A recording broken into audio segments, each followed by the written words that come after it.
بسم اللہ الرحمن الرحیم. جی اعوذ باللہ السمیع العلیم من الشیطان الرجیم بسم اللہ الرحمن الرحیم. اچھا سر، آج 23 مارچ 2012 ہے اور جمعے کا دن ہے، تو کچھ امپورٹنٹ کوسچنز آپ سے کرنا چاہ رہے ہیں. اس میں سب سے پہلی چیز یہ کہ صحیح مسلم میں حدیث ہے غدیر خم کی کہ آپ صلی اللہ علیہ وسلم نے حجۃ الوداع سے واپسی پر خم نامی گاؤں میں خطبہ دیا، جس میں آپ صلی اللہ علیہ وسلم نے پہلے تو قرآن پاک کے بارے میں ترغیب دلائی، اس کے بعد پھر آپ صلی اللہ علیہ وسلم نے اہل بیت کا احترام کرنے، ان کا خیال رکھنے کے بارے میں فرمایا. تو اس حدیث کے کانٹیکسٹ میں ہمارے جو اہل تشیع بھائی ہیں ان کا یہ کانسیپٹ ہے کہ اس موقع پر نبی صلی اللہ علیہ وسلم نے سیدنا علی کو اپنا وصی بنایا تھا، جبکہ ہمیں صحیح بخاری اور مسلم میں یہ حدیث ملتی ہے کہ آپ صلی اللہ علیہ وسلم کے بارے میں جب عبداللہ رضی اللہ تعالیٰ عنہ سے سیدنا طلحہ نے پوچھا کہ کیا رسول اللہ صلی اللہ علیہ وسلم نے اپنا وصی کسی کو بنایا تھا، انہوں نے کیٹاگوریکل ڈینائی کیا کہ نہیں، البتہ آپ نے ہمیں کتاب اللہ پر عمل کرتے رہنے کی وصیت فرمائی تھی. تو وصی کے اعتبار سے آپ کا کیا کانسیپٹ ہے؟ آپ نے ایک تو حدیث سکران جی ہاں بیان کر لی، ایک یہ پھر وصیت کی بات کر لی. حدیث سکران مختصر میں اس کے بارے میں عرض کروں. بعض لوگوں میں یہ بھی ہے، انہوں نے روایتوں میں درج کر دیا کہ یہ حجۃ الوداع کے موقع پر بھی آپ نے یہ بات کہی، مگر وہ نہیں درست بات. ہاں، یہ صحیح صرف یہ کہ غدیر قوم کے موقع پر ہی آپ نے یہ بیان فرمایا. اور اس سے ہمارے جو شیعہ دوست استدلال کرتے ہیں اس پر میں نے ان سے کئی بات کہا کہ اگر موقع ہے اس بات کا کہ اہل بیت سے بھی تمسک کرو یا یہ خلافت کا معاملہ، تو یہ میدان عرفات میں آپ کرتے، جہاں سارا عرب جمع تھا وہاں بیان کرتے. اب وہ سارے لوگ کوئی یمن کو چلے گئے، کوئی عراق کدھر چلے گئے، ادھر تو شام والے یا مدینہ والے ہی آئے، ان کے سامنے آپ نے یہ خطبہ دیا. وہ موقع آپ نے کیوں مس کر دیا جب ساری امت وہاں جمع تھی؟ وہ وہاں یہ ہدایت فرماتی.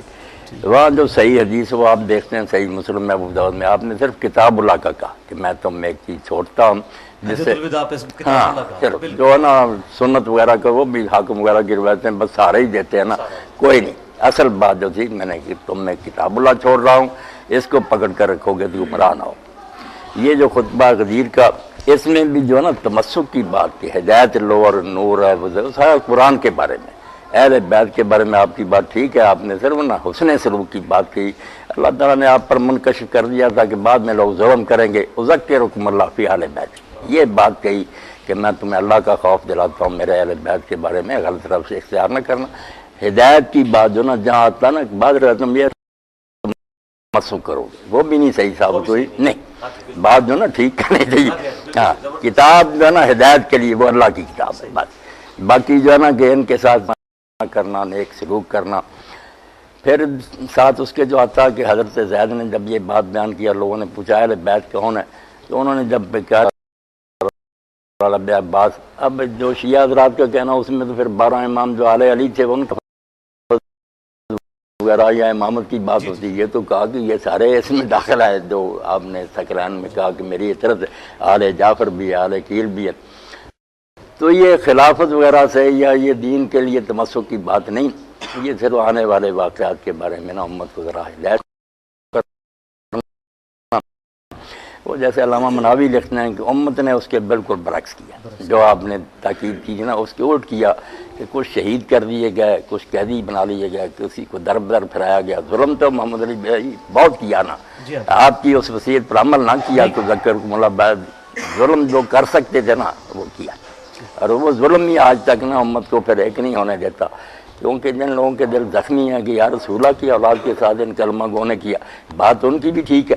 یہ دوسرے مسلمان ان کا لحاظ نہیں کرتے کہ ان کی کوئی ذاتی دشمنی نہیں کسی سے، وہ بیچارے غمزدہ ہیں کہ حضور کے بعد یار اس طرح کیوں سلوک کیا گیا، کوئی زہر سے مار دیا گیا، کسی کا سر قلم کر کے علاقوں میں گوایا گیا. اب یہ بات تو دل سود ہی ہے. ہم 1000 پردہ ڈالیں، دل تو جلتا ہے کہ کلمہ گو کا یہ کام نہیں تھا.